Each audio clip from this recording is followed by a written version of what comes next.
You know, Scott, I don't want to say a surprise, but that is a huge effort by John Polkovitz there. He would be considered the favorite coming back as a district champ, but really taking it to Brad Gensel there at 119. And we're right back in this one as Northampton. We go to 125. Dave Giglio on the mat for Northampton. He's a sophomore, 21-4. Senior Joe Criazzo for Easton, who is 13-8. Polkovitz looked extremely impressive, bringing his A game tonight. And like we talked about earlier, we see a lot of the guys going out very aggressively, trying to score extra points for their team. Let's take a look at Dave Giglio, District 5th last year for Northampton, second in this year's Hurricane Classic, 44 career wins for sophomore Dave Giglio.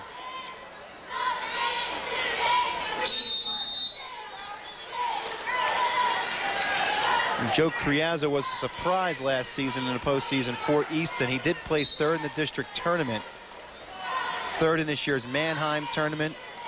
He's a senior, and he's worked into this lineup here at 125. Giglio drops in on a head inside single, and Criazzo does a nice job of fighting it off. Both of these wrestlers coming out very aggressive.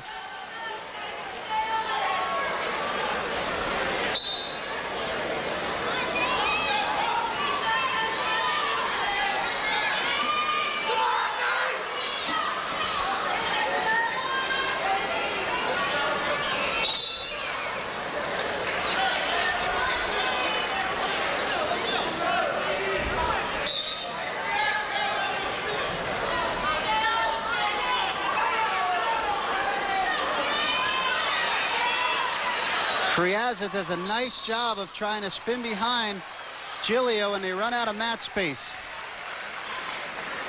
It's really not a whole lot to announce. It's just great to watch these guys go at it. You end up catching yourself just getting caught up in the action. But in a dual meet as big as this one, the anticipation of this one started really in the beginning of the year or the preseason. And I think a lot of people in District 11 in the beginning of the wrestling season thought Northampton had a little bit of an advantage. But again, Easton bringing in some fresh faces this year, Seth Chisuli being one of them. And they've wrestled so well. They've had guys come in. I mean, Matt Lear's been out of the lineup, but Charles Root has done a good job up at 160.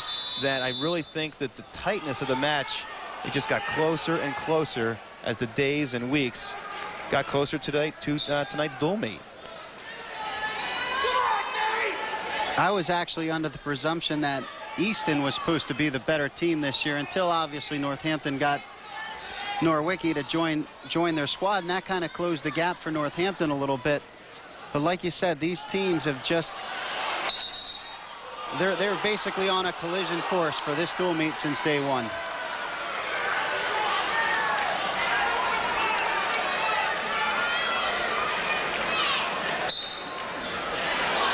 Criazzo drops straight in on a low single, brings it up. He's going to run out of time. Scoreless first period. PCN's coverage of high school athletics is made possible by Pennsylvania cable companies, which carry the nonprofit network on their channel lineup. If you're enjoying tonight's Class AAA wrestling match between Northampton and Easton, be sure to thank your local cable system for supporting PCN and giving these students a much-deserved statewide audience. Dave Giglio starting the second period on top. Gives Criazzo 1 point escape here. The only points scored so far in this matchup. And Criazzo does a nice job of just sliding by, picking up 2 points right on the edge here to take a 3-0 lead with 1:39 remaining in the second period. You see he has the Italian flag there right on the front of his headgear. And Giglio's going to pick up a nice 2-point reversal here immediately. It looks like that Criazzo takedown has kind of kick-started Giglio there as he quickly got that reversal. It kind of woke him up a little bit. 4-2 in favor of Criazzo as he looks for another slide by there on the edge of the mat. Easton, we talked about their record at 13-2. Their only 2 losses this season were last weekend to Great Bridge, Virginia, and Blair Academy from New Jersey. It's been a long time since Easton has lost 2 dual meets in the same day. Northampton still perfect at 16-0. While you were talking, Doug, I was watching the coaches from both squad, and Steve Powell was telling his wrestler, don't go backwards, go up and down, go up and down. And the Northampton coaches, they want a stall call because Criazzo's going backwards to set up his slide by. And if Giglio keeps pressuring, he's going to get hit again. So he got it. They just got the stalling warning. You saw Terry Daubert say, stay on him.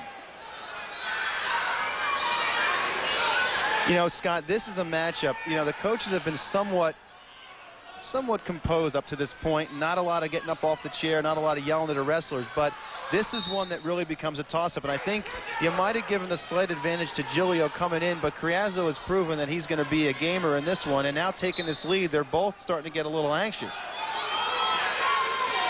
They're both very explosive, just attacking, you know, at inopportune times. I mean, you wouldn't think that they'd attack, and bang, there they go. And here you can see a great flurry of action, and Giglio winds up in a single leg. Criazzo tries a little flying cement job and tries to elevate him over. No points awarded yet. Giglio's going to try to hold on here and stalemate the action. The Easton fans want to, and they're going to get it. I'm not sure that they're giving it to him. Giglio's got that shoulder inside there. You can see how he has him over the shoulder. Normally a ref won't give that to unless you slide by the shoulder. But Criazzo nonetheless picks up 2 points. And here we get a nice look at this. You can see Criazzo does a nice job of elevating out of this. And right there, Criazzo's right leg, he never got it by Giglio's shoulder. And a lot of times, that's one of the deciding factors of whether or not they're going to give 2 in that position. Well, he got the takedown, a very important one, to take a 4-point lead, 6-2. Giglio took down to start the third. Well, this is interesting now. He gets a 1-point escape. Giglio at 6-3. One more stall warning is going to give him another point. A takedown could tie it up. Giglio has not scored a takedown in this bout against Criazzo. The 2 points he got before were from a reversal. Oh, he nearly hit that concrete special right on the line. You got to do it on the mat, but it's definitely woken up Criazzo. We'll see how he reacts to that. And let's see if Giglio tries to go for it again. Oh, he does a nice job spinning behind. Criazzo does a nice job of coming back up. He's in that same position again. And let's see how the refs will call it this time. Oh, the right leg still hasn't cleared. Or the left leg, excuse me. There's the stalemate. If I'm Dave Giglio, I want to push the action here, try to get that stall warning, and maybe pop off a takedown and send it into overtime. They started the injury clock. Giglio, who's slow to get up, has made his way back to the center circle. 8 seconds, please, on the injury. 8 seconds. Here he is pushing the action. We're going to see a stall warning here. If Criazzo drops into that single again, he's in great position. He's got to take his time. And he sits him on his butt. But again, Criazzo has that underhook in there.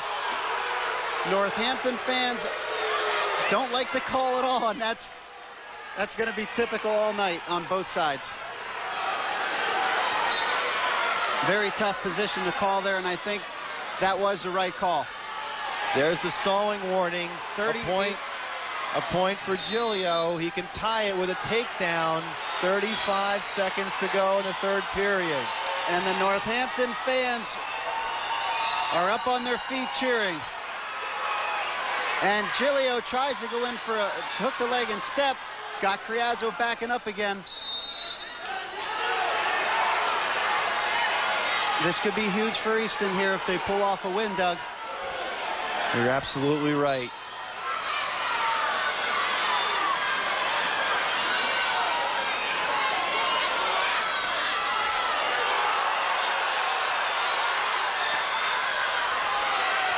Giglio in on that single. If he could turn the corner, Criazza, very smart, works his way to the edge of the mat, using that to his advantage. He knows he's got one stall call to burn if he has to.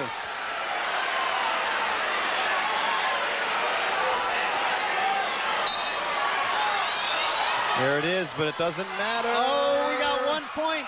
No, we got 1 point for stalling, but he doesn't pick up the 2.